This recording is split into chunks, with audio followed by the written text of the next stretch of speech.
Why the heck would you ever want to refinance a lower interest rate loan into a higher interest rate loan? Like, why would you take a rental property that you own, or maybe your primary residence, and make the interest rate worse, essentially? Well, it turns out there's 3 actual reasons you might want to do this. And no, a loan officer that might be suggesting these is not trying to pull a fast one on you just to make a quick buck on a refinance with you. Trust me, there's actual strategy behind this, and I'm gonna go through the 3 in detail and break it down Barney style, but it actually will make sense, I promise, and it'll help you on your journey to make sure that you're making the right decisions with your financing strategy.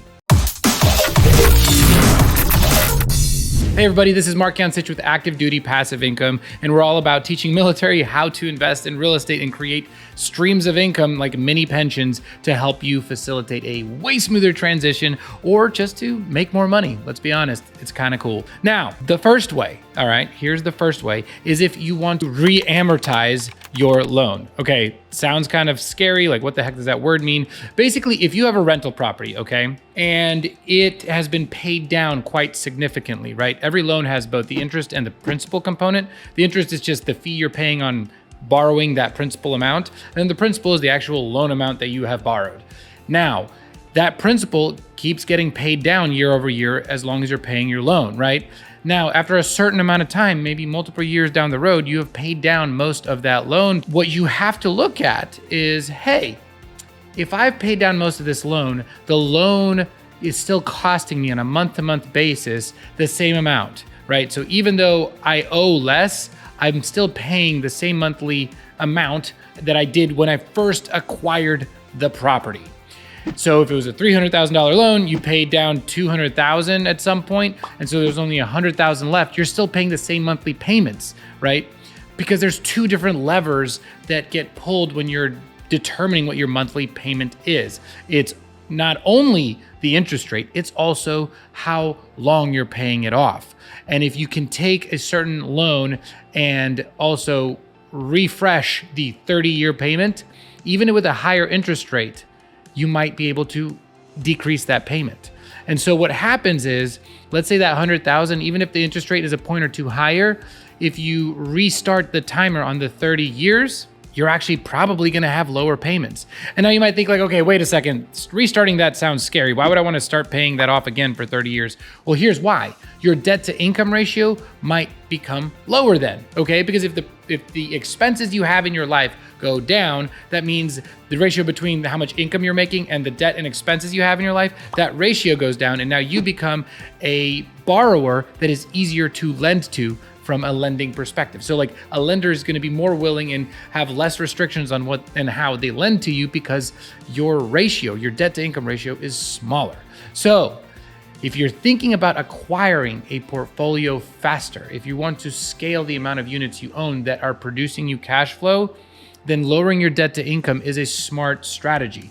And by increasing the years that you're having to pay off the same amount, restarting that 30-year ticker, if you will, that actually helps your debt to income ratio. And this is actually, sidebar, a reason why I'm a big fan of the 30-year loan, because I want to decrease my monthly payment liability and therefore have my DTI, my debt to income ratio, lower. So I am a stronger borrower for the next deal.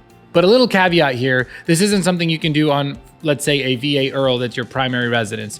This is for rental properties, not a VA loan.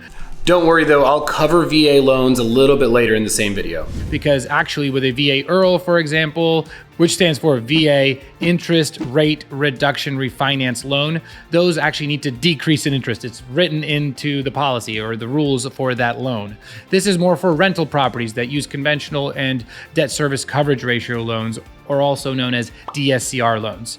And if you're interested in doing one of these loans so that you can acquire more rental properties, then just hit us up at activedutypassiveincome.com. You'll see a little button at the top that says connect to an agent or lender, and we'll literally walk you through the steps, and we'll make sure to strategize with you on the best loan to use for your next property, and also think into the future for the 2nd, 3rd, 4th, 5th property, right? Because it's all about playing chess, not checkers.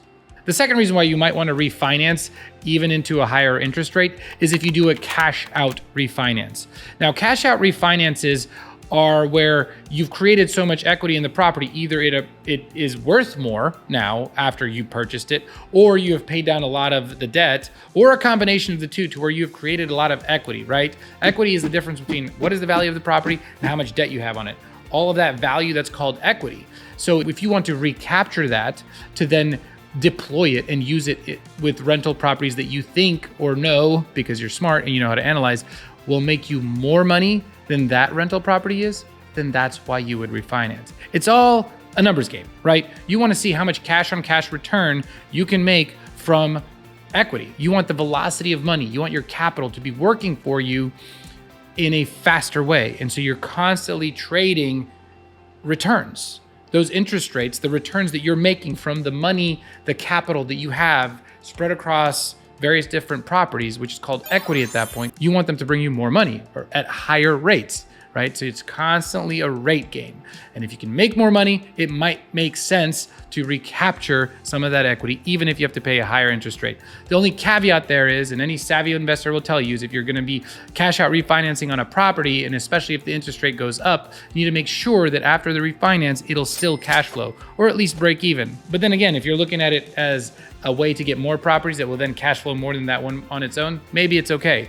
It's all a numbers game. The third and final reason, and this hits home for military members, is sometimes you might want to restore your VA loan. You might want to be able to buy another home with your VA loan. And you can do this at least once with your one-time restoration of entitlement. However, if you ever want to do this again in the future, there are various nuances and rules, and I recommend you talk to an actual expert VA loan lender like we have on our team, because you do have to dispose of the property, and you always have to intend to occupy the next property, and you have to know how to play that strategy right. Ultimately, you can get as many VA loans as you want, but you have to do it the right way, the way that the VA loan was intended to be used, which is to buy homes that you live in. It doesn't mean that they can't turn into rentals, and it doesn't mean that they can't make you massively wealthy, but it does mean that you have to follow the intent and the spirit of the loan so that you don't commit mortgage fraud, right? That's bad. So again, back to the original point, the VA loan, if you refinance a home that you bought with a VA loan into a conventional loan,